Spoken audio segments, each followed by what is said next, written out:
आज हम बात करेंगे भारत के एक ऐसे राजपूत योद्धा की जिसकी तलवार की खनक से दूर दूर तक के राज्य और राजा नतमस्तक हो जाते थे, जिसकी ललकार से 200 से ज्यादा राज्य उनके अधीन हो गए थे।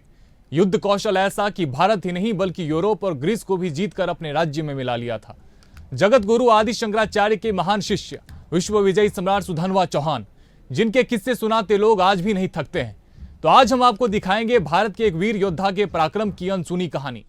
देश के इतिहास में गुलामी से आजादी मिलने तक एक से एक धुरंधर और सूरमाओं का इतिहास भरा पड़ा है, और इन सब के बीच एक ऐसा नाम है जो दिग्विजयी सम्राट सुगंधवा चौहान, जिसे कांपता था यूरोप। एक ऐसे सम्राट थे सुगंधवा चौहान जिन्होंने युद्ध कौशल की 18 कलाओं को अपने अंदर समाहित कर रखा था। सुगंधवा चौहान के कार्यकाल की बात करें तो 500 से 490 ईसा तक पूर्व दक्षिणी अवंती के शासक थे।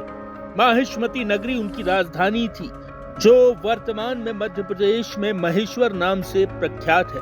सुगंधवा चौहान की कलाओं की बात करें तो 20 प्रकार की घुड़सवारी युद्ध कला उन्हें आती थी। हाथी, अस्त्र शस्त्र, संचालन, व्यू रचना, युद्ध नेतृत्व, तकनीक, इन सभी से वो पारंगत थे। जिसकी तलवार से कांप जाते थे दुश्मन, 18 युद्ध कलाओं में पारंगत थे सम्राट।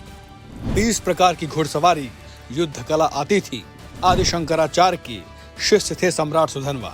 सुगंधवा चौहान के नाम की बनावट की बात करें तो इनका आलेख मठा मान्य महा अनुशासन नामक ग्रंथ में आदि शंकराचार्य ने स्वयं आलेख किया।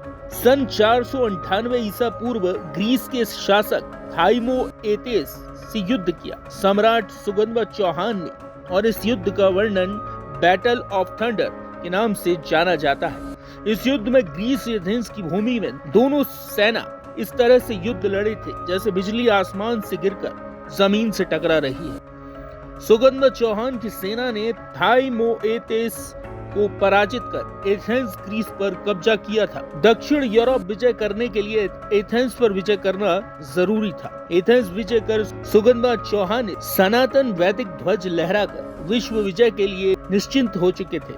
सुगंधवा ने धर्म युद्ध के नियमों को पालन कर किसी भी देश की संस्कृति को ध्वस्त नहीं किया और न ही महिलाओं पर अपनी नजर डाली। महान शासनम नामक ग्रंथ में मिलता है उल्लेख 498 ईसा पूर्व ग्रीस के शासक थाइमोतेस से युद्ध किया। थाइमोतेस को पराजित कर एथेंस ग्रीस पर कब्जा किया। 556 ईस्वी में नामोबदीस असुर से युद्ध जीता।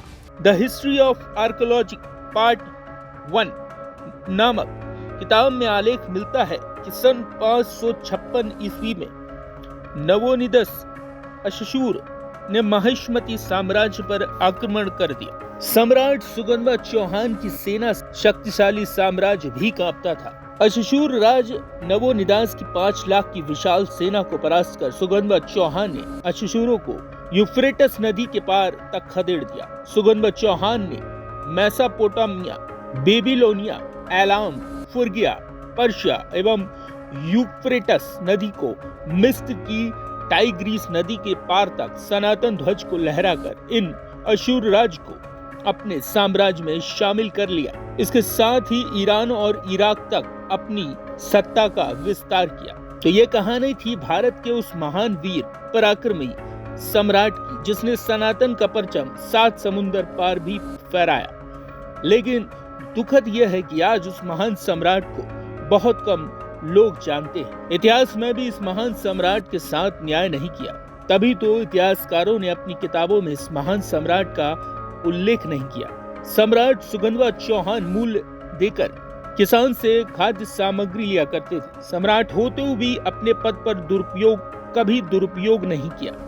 राजा होने के नाते वह चाहते तो किसान को बिना मूल्य चुकाए खाद्य सामग्री ले सकते थे, परंतु ऐसा न करते हुए उन्होंने किसान को पारिश्रमिक देकर खाद्य सामग्री लेते थे। यह एक महान सम्राट के गुण थे जो महागुरु आदि शंकराचार्य से मिले, तभी सम्राट सुगंधवा इतने महान हुए। Bureau report, India ahead.